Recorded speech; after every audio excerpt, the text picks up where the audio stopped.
करते रहिए मीटिंग आल हुआ आप मिट्टी। Hello and welcome back to my channel. मैं हूं नमिता और आज के वीडियो में जल्दी से करते हैं हम पंचायत का रिव्यू। Let's start. भैंस दिख रही है, हम भैंस दिख रहे हैं। अरे आप नहीं, वो पीछे भैंस दिख रही है। पंचायत को देख के हमेशा से मुझे ये वाली फीलिंग आई है और इस सीजन को देखकर भी वही फीलिंग मुझे दोबारा आ गई है।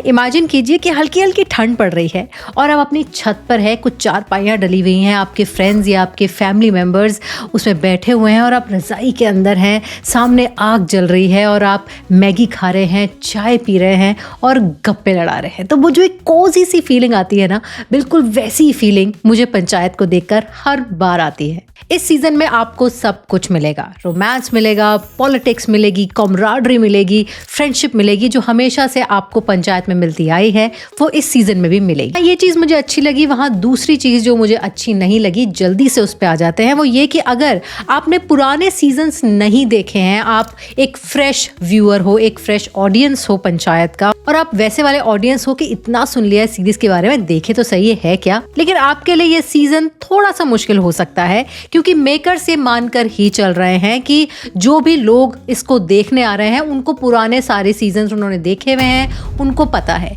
तो एक बहुत बड़ी प्रॉब्लम मुझे सीजन 4 में ये लगी कि कुछ भी रीकैप नहीं दिया गया, क्योंकि ये सीजन वहीं से शुरू हुआ है जहाँ से सीजन 3 खत्म हुआ था। तो अगर थोड़ा बहुत प्रीटेक्स्ट हमें मिल जाता, रीकैप मिल जाता, तो ये सीजन समझना आसान रहता, स्पेशली उन लोगों के लिए जिन्होंने पुराने सीजन नहीं देखे हैं। हमारे मतलब आपको मत सिखा चल। अगर इस चीज को छोड़ दिया जाए तो थोड़ा बहुत फिल इन द ब्लैंक्स कर लेते हो और आपको सीजन समझ में आने लगता है। तो एक अच्छी बात हो गई, एक नॉट सो गुड बात हो गई। चलिए एक और अच्छी बात करते हैं। मुझे पंचायत की सबसे अच्छी बात ये लगती है, और ये सारे सीजन्स में एक एक बेसिक चीज है और स्पेशली इस सीजन में कुछ ज्यादा है, वुमेन वॉइस को बहुत ही ज्यादा इंपॉर्टेंस दी जाती है। जो नेताइन बनी फिरती हो, पंचायत का कुर्सी चाहिए तो अपना बल पे लो। रिंकी की मम्मी इलेक्शन में मिलते हैं। कोई भी वुमन कैरेक्टर हो, चाहे वो मंजू देवी हो, चाहे वो क्रांति देवी हो, चाहे वो रिंकी ही क्यों ना हो, सबकी एक वॉइस है और वो इन योर फेस नहीं है।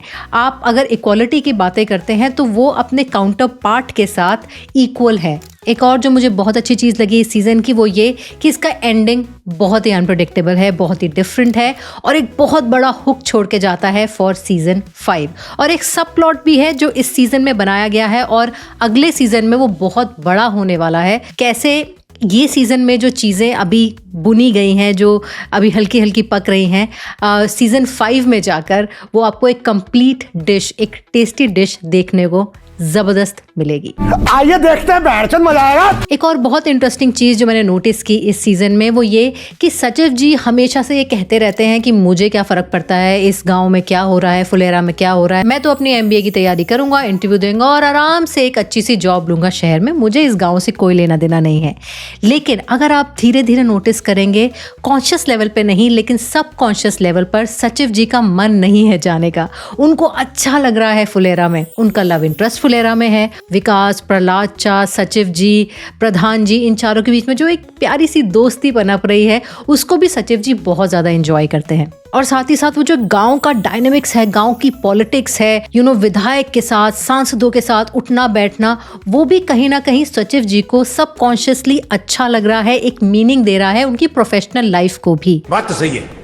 तो मुझे ऐसा लगता है कि सीजन 5 में सचिव जी कहीं नहीं जाने वाले। उनका MBA में चाहे हो भी जाए, इंटरव्यू क्लियर हो भी जाए, लेकिन सबकॉन्शियसली उनका मन फुलेरा में ही लगता है। हम रिंकी, प्रधान जी की बेटी। और वो चीज़ मुझे इस बात से समझ में आई कि सचिव जी का जो कज़न है वो बार बार फ़ोन करके ये कहता है कि तू वहाँ क्या कर रहा है यार, तू आजा, अपने रिजल्ट का वेट ही तो कर रहा है, हम हमारे साथ रहे यहाँ पर।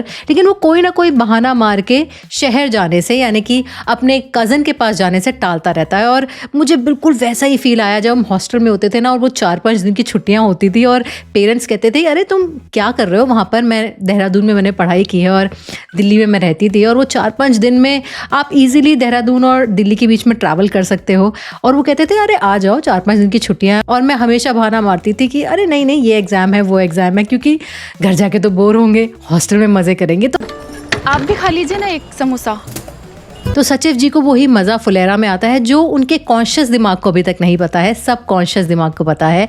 और 5th सीजन में डेफिनेटली ऐसा होगा कि वो फुलेरा में रुक जाएंगे जब उनके कॉन्शियस माइंड को भी ये पता चलेगा कुछ ऐसा बड़ा प्रोफेशनली भी उनको फ़ायदा 5th सीजन में दिया जाएगा जिसकी वजह से वो फुलेरा में रुक जाएंगे, क्योंकि लव इंटरेस्ट तो उनका फुलेरा में ही है।